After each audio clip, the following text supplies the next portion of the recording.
Halo teman-teman, untuk yang di channel ini saya akan bercerita tentang raja di zaman dahulu kala. Nah, cerita ini sangat cocok sekali, ya seperti dongeng, ya cocok untuk pelajaran mungkin anak-anak ya, balita atau di bawah 10 tahun, ini sangat cocok. Nah, ceritanya seperti apa? Jadi gini guys, ini ceritanya itu cerita nyata ya, tapi saya nggak tahu negara tepatnya di negara mana. Intinya adalah di suatu ketika itu ada kerajaan. Nah, di kerajaan itu adalah hiduplah seorang raja. Nah, rajanya itu tuh mempunyai hewan peliharaan yang sangat-sangat buas. Nah, karena rajanya itu mempunyai hewan peliharaan yang sangat buas, rajanya itu ketika memerintah, ketika sedang melakukan aktivitas atau apapun, kalau misalnya ada salah satu pelayan yang tidak cocok dengan rajanya itu, atau misalnya pelayannya itu salah-salah ketika mengambilkan sesuatu, terus rajanya itu bakal marah-marah. Dan ketika marah-marah nggak cuma marah-marah aja, nah prajurit yang atau pelayannya itu yang melakukan kesalahan itu langsung dikasihkan ke hewan binatang buas itu, gitu loh. Itu peliharaannya raja, gitu loh. Hewan binatang buas itu kemudian ya kalau dikasihkan ke binatang buas, akhirnya prajuritnya itu dimakan hidup-hidup, akhirnya mati. Nah, tujuan dari raja itu sebenarnya ya baik, tapi ya nggak baik banget sih, nggak baik lah menurut saya. Karena apa?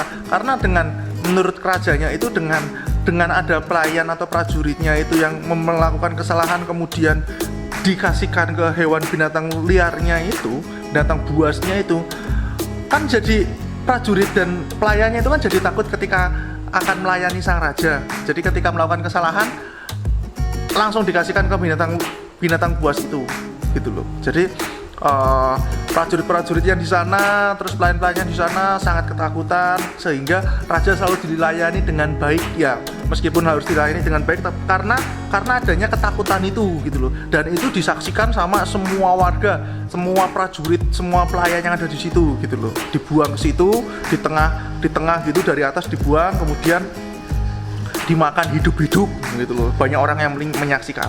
Suatu ketika rajanya itu meminta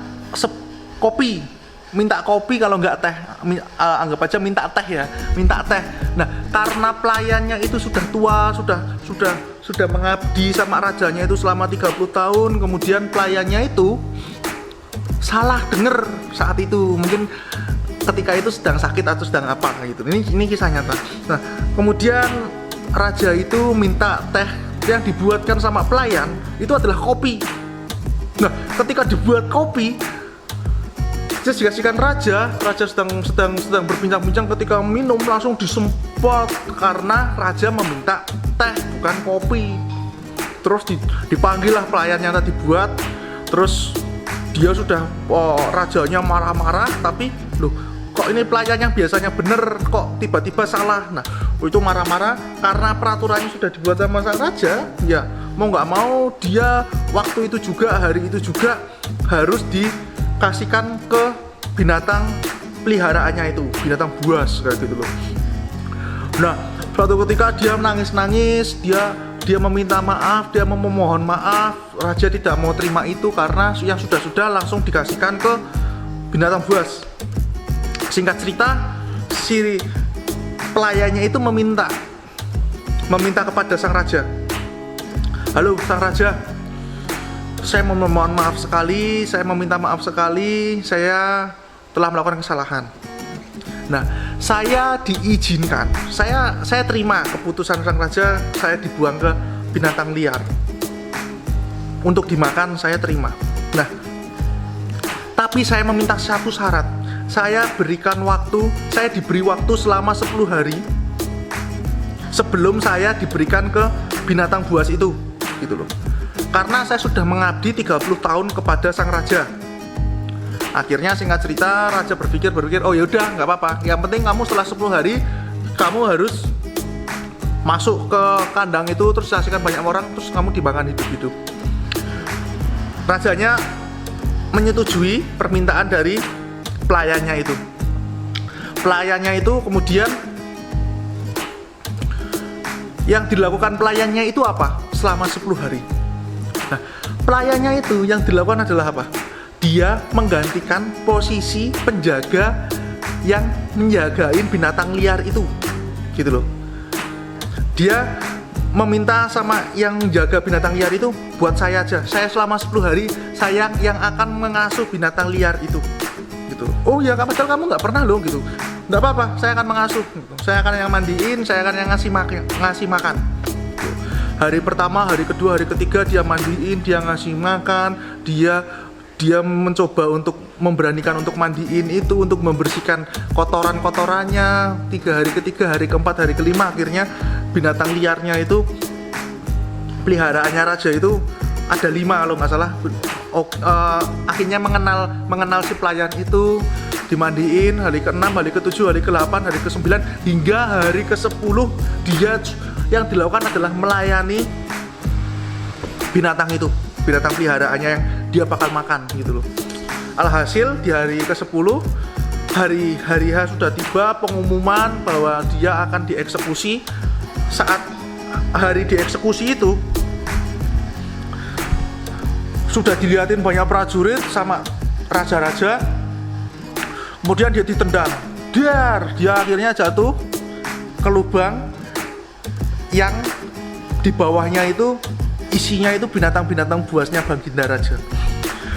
Ketika sudah dibuang, ketika dia sudah ada di bawah, binatang liarnya itu jalan. Yang terjadi bukannya dia memakan sangat sadis, dia memakan hidup-hidup. Yang terjadi adalah dia itu malah menjilatin gitu loh, malah ngasih malah ngelus sama si pelayannya itu. Jadi nggak dimakan, tapi dielus-elus, dijilat-jilatin kaki-kakinya sama binatang liar itu. Binatang liar itu saat itu diceritakan adalah singa kalau nggak salah. Dijilat-jilatin Baginda Raja dan pelayan-pelayannya sama prajurit-prajurit sama warganya kaget semua, heboh, pada berbisik, loh ini ada apa gitu. Saat itu Baginda Raja kaget dong. Dia berdiri, loh ini kenapa binatang saya nggak makan kamu, kayak gitu. Terus pelayannya itu menyampaikan sesuatu. Baginda Raja tahu saya selama 30 tahun sudah mengabdi ke Baginda Raja.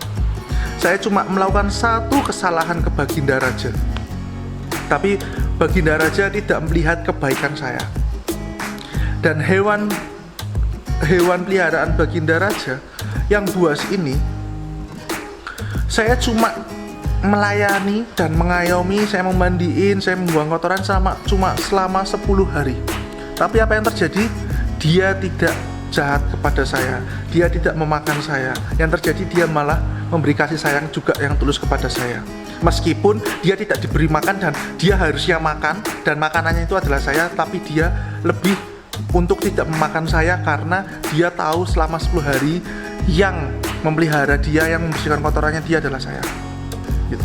Nah, dari cerita ini sebenarnya bisa diambil kesimpulan adalah ketika ada orang baik selama hidup kita dan ketika dia melakukan kesalahan satu sekali, itu biasanya orang-orang itu selalu melihat kesalahannya dia, bukan melihat baik-baiknya dia. Itu pelajaran buat teman-teman atau adik-adik.